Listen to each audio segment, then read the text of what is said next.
All right. So, what I wanted to do is introduce you to some pretty important experiments that were carried out to discover that DNA was, in fact, the genetic material. So, as I mentioned in class, it's pretty obvious that one of the most important things that's going on when a cell divides is the condensation and segregation of chromosomes. And so, this helped people focus in on the chromosomes as likely being the carriers of the genetic material. But remember, cells contain a number of crucial biological macromolecules: DNA, RNA, proteins, sugars, and lipids. And even chromosomes are composed of more than just DNA. So I mentioned that the DNA isn't naked and there are proteins associated with it. In addition, you're going to find a lot of RNA in the nucleus as well and associated with the chromosomes, in part because of transcription and other functional RNAs that are doing jobs. So, how did we narrow it down to DNA as being the important component? Well, we're going to start by talking by an experiment uh, by Frederick Griffith. And he was working with the pathogen, the disease causing organism Streptococcus pneumoniae, which not surprisingly can cause pneumonia. Okay. The strain, the species he worked with came in two different kinds of strains. He had a smooth strain and a rough strain. The smooth or S strain could secrete a polysaccharide capsule. So remember that bacteria will have a plasma membrane and then a cell wall. And surrounding that, they can secrete an additional polysaccharide capsule that adds as another protective layer from attack by the host's immune system. When he grew these on agar plates, the colonies looked nice and smooth because of all that lovely mucousy capsule. The rough strain, in contrast, because it couldn't secrete a capsule, and so it would grow on agar, but then it produce colonies that had sort of a rough appearance. So you could distinguish the two strains that way.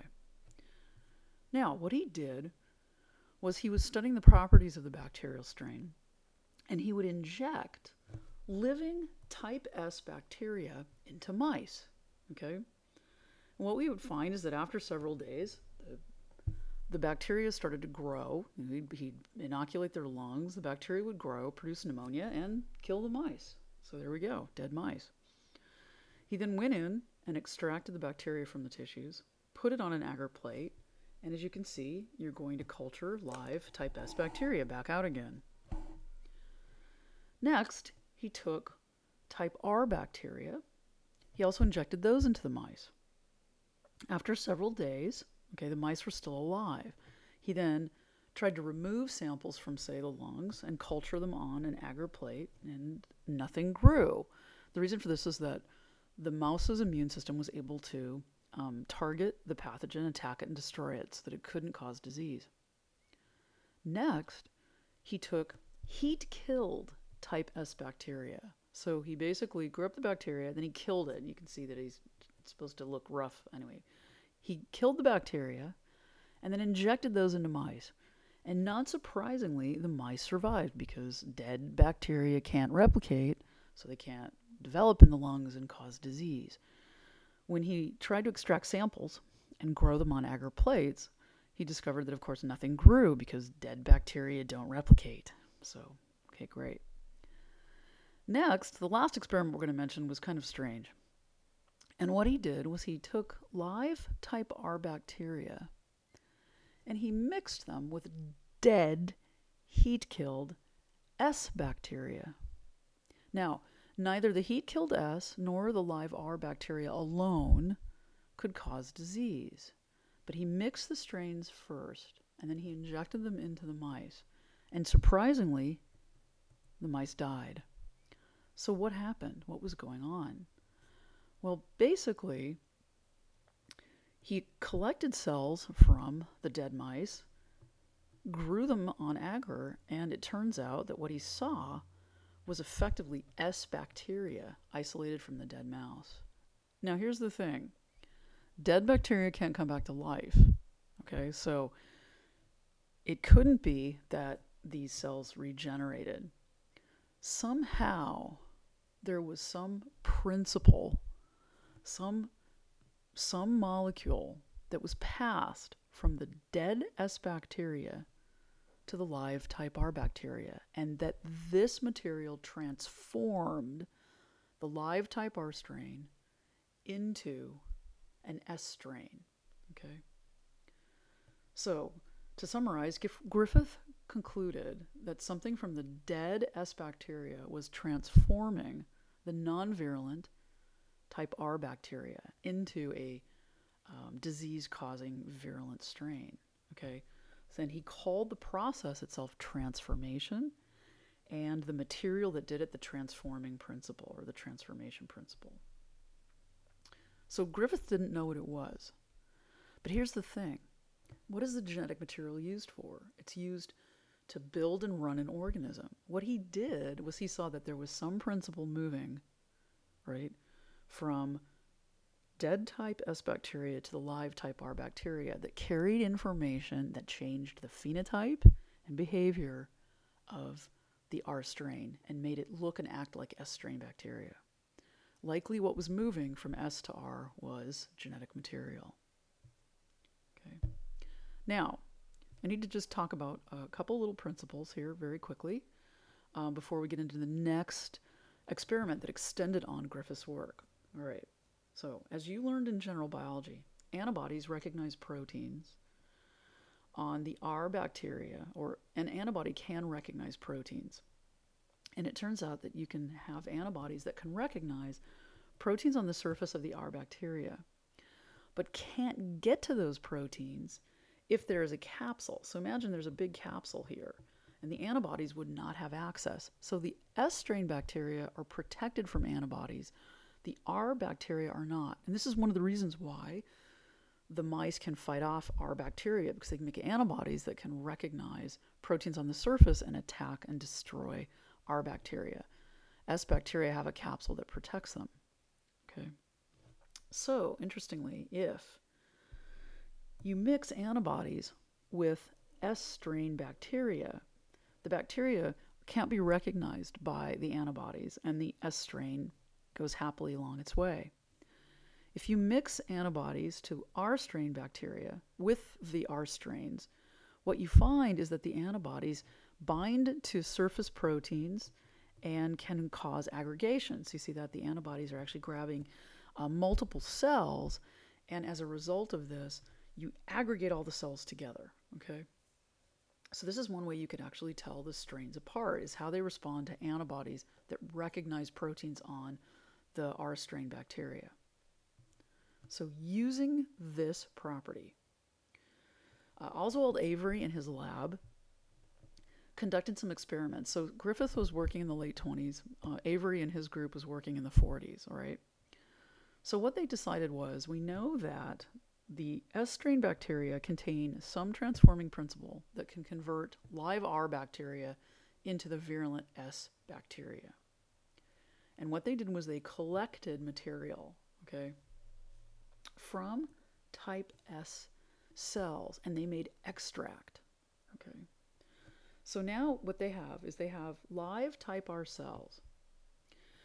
And what they do is they mix the type R cells with antibody. Okay, so we're going to add plus our antibody. And what is the antibody going to do? The antibody aggregates the type R bacteria. What you can do is you can cross-link all these cells together into a giant precipitate, and then you can use centrifugation to spin it down. So what happens is when you do that, all the bacteria end up at the bottom, okay? So you can remove a sample from the top. You can plate it out on an agar plate.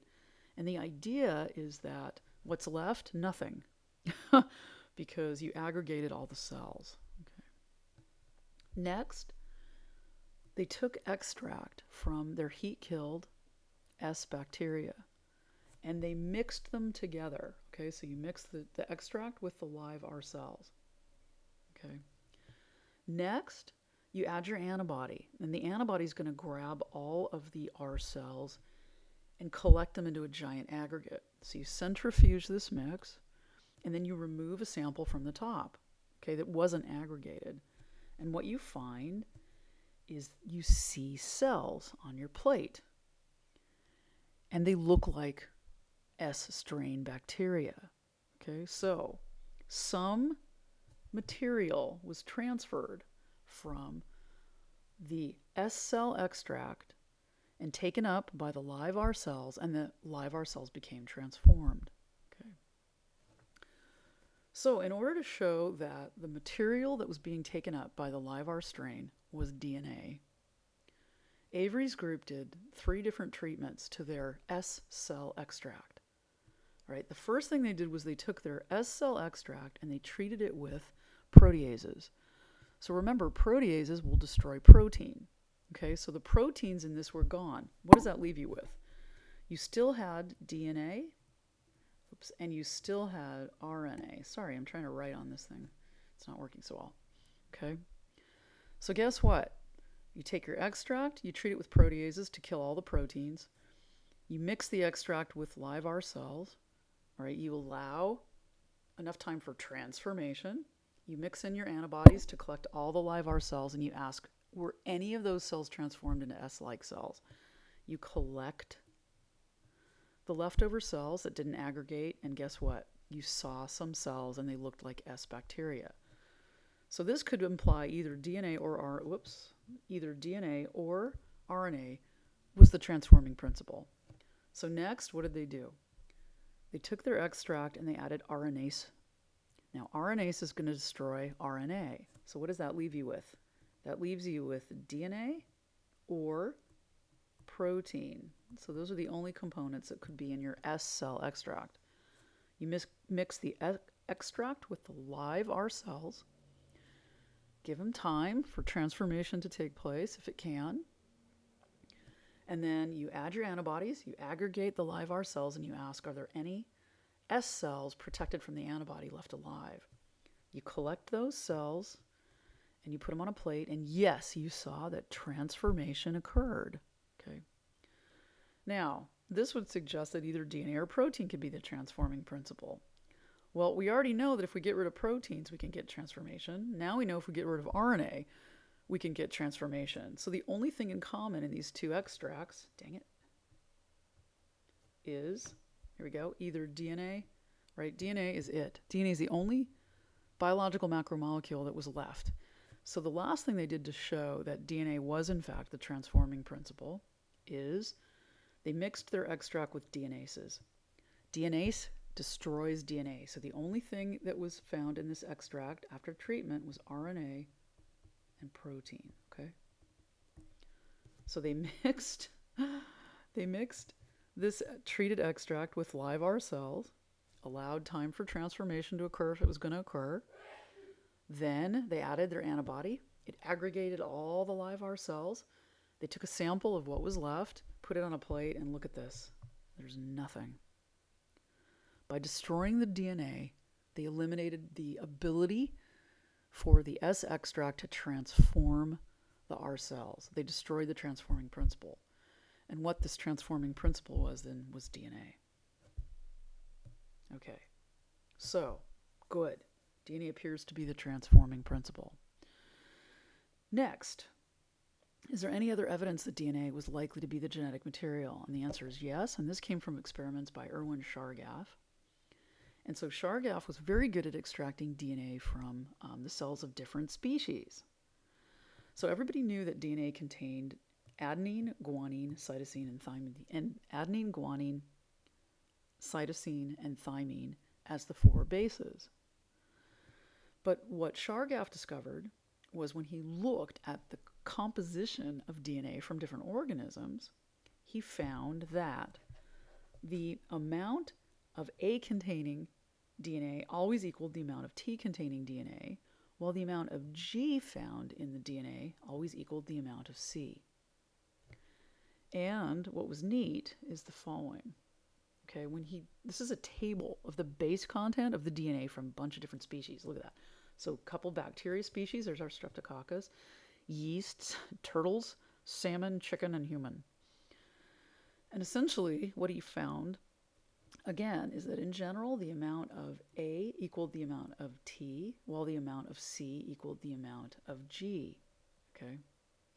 You'll also notice something else really interesting, that the numbers change when you go from species to species.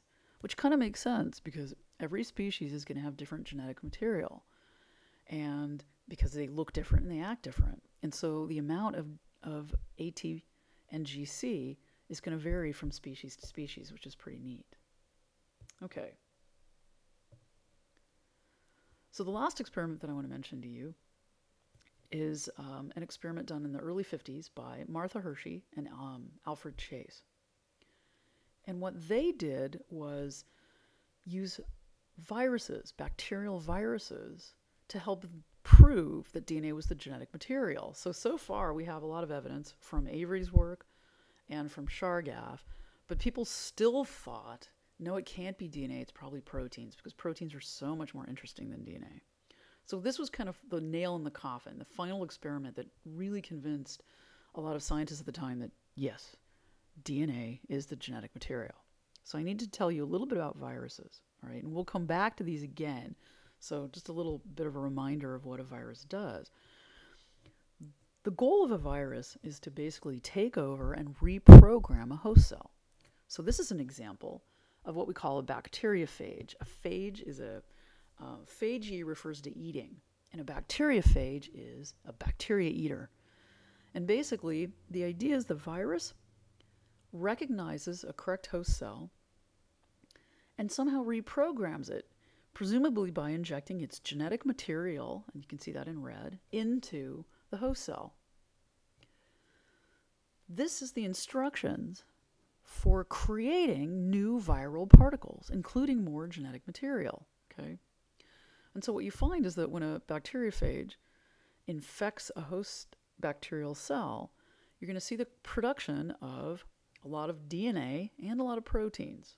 Okay, so either one at this point you can imagine could be the genetic material. Eventually, the DNA and the proteins come together to create new viral particles. This actually happens spontaneously. It's pretty neat. And then these viral particles are released to hopefully go off and infect a new bacterial cell.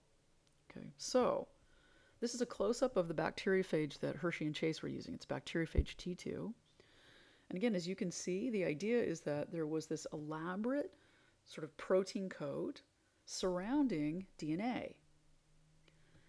So what they wanted to do is they wanted to figure out, all right, what's the important material that's actually getting injected into the host cell and reprogramming it? Is it protein or is it DNA? And based on this, it was going to help them discover which was likely to be the genetic material. Okay. Now, they had a way of distinguishing DNA from protein, and it has to do with the chemical structure of the two. So, as we went over in class on Friday, this is what a piece of DNA looks like. So this is a single monomer incorporated into part of a polymer. Okay, so just focusing in on one. And remember that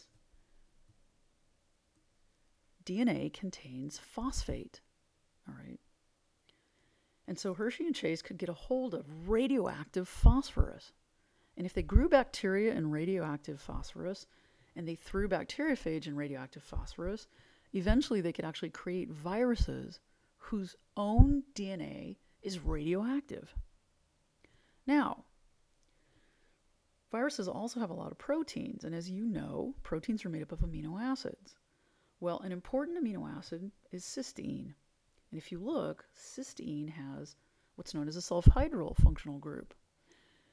Hershey and Chase could buy radioactive sulfur. And if they grew bacteria and bacteriophage in the presence of radioactive sulfur, they could end up making viruses that had radioactive proteins. Okay. So now the question is can we figure out whether or not DNA or protein is being injected into bacterial host cells to reprogram their behavior? So which of these two components of the phage is the genetic material? So that's our next slide. So this is a picture of how they set up the experiment. Okay. In this picture, you can see that batch one, they grew up their viruses in the presence of bacteria and radioactive sulfur. Okay. And then what they did was they then collected the bacteriophage, okay, from this mixture. And they grew them with bacteria that had no radioactivity. Okay, so now you can see that the radioactive proteins are now only associated with the virus and not with new host cells. They incubated their radioactive viruses with the bacteria. They gave them enough time, maybe 15 minutes or so, to attach and inject the genetic material into the bacteria. Then they took their mixture and they put it in a blender. I'm not kidding you. And they ran the blender. And the idea is that the shear forces, right? You're whipping the bacterial cells around so fast that you like fling the viral particles off the bacteria. Okay. It's like I told you, it's like little kids on a merry-go-round going too quick. They like fly off. Then the question is, okay, at this point, the bacteria have there's been enough time for the virus to inject the genetic material into the bacteria. So the question is what got injected? Was it S35 labeled protein, or was it likely to be DNA? And so what they did was they took all the bacteria and they were able to collect them with centrifugation at the bottom of this tube after they spun it through a blender. And they collected everything in the supernatant, and then they collected the bacterial pellet, and they asked, where's the radioactivity? Well, all the radioactivity was associated with the protein, and it was in the supernatant. No radioactivity was associated with the bacteria. Okay. And ultimately, if they let the bacteria keep going, they would start producing viral particles because the genetic material had been transferred into them. So this suggested that what was being inserted into the bacteria to reprogram them was DNA. So they did the complementary experiment, right? Because you want to show, yes, we've got positive data suggesting that DNA is being injected into the bacteria and is the genetic material. So here's how they did that experiment. They grew up bacteria and bacteriophage in the presence of radioactive phosphorus, P32. So what they produced from this was radioactive viral particles, but this time the radioactivity is associated with the DNA. They then took non-radioactive bacteria and mixed them with their radioactive viruses. Gave them enough time to, in theory, inject their genetic material into the bacterial cells. Of course, then they put this in a blender and flung off the outside viral particles so that the only thing left of the virus was already injected into the bacterial cells. All right, they collected the bacteria via centrifugation, and then they also took samples of what was left in the supernatant. What they found was, for the most part, the supernatant contained non-radioactive proteins, but the bacteria now contained a very high degree of radioactivity, which suggested that what was being injected into the bacteria was, in fact, radioactive DNA that came from the bacteriophage. And of course, if you let the bacteria go, what was going to happen is that they were actually all going to get lysed and destroyed by new virus particles because the DNA contains the instructions for building new viruses. All right, that's the genetic material. Okay, and this is the actual data shown from your book as well. So here, what you found is that when you mixed S35 sulfur-labeled sulfur-labeled virus particles with bacteria, most of that radioactive sulfur ended up out in the supernatant, but not in the actual pellet, okay? However, when you mixed P32 labeled viral particles with bacteria, what you found is that very little of the radioactivity was found in the supernatant. When they say extracellular, they're referring to how much of the radioactivity was in the supernatant, and that most of the P32 remained with the cells, suggesting that, again, DNA was being injected into the cells and stayed with the cells, and that's the genetic material. Okay, so there we go. My little lecture on some of the most important experiments to determine that DNA was, in fact, the genetic material. Awesome.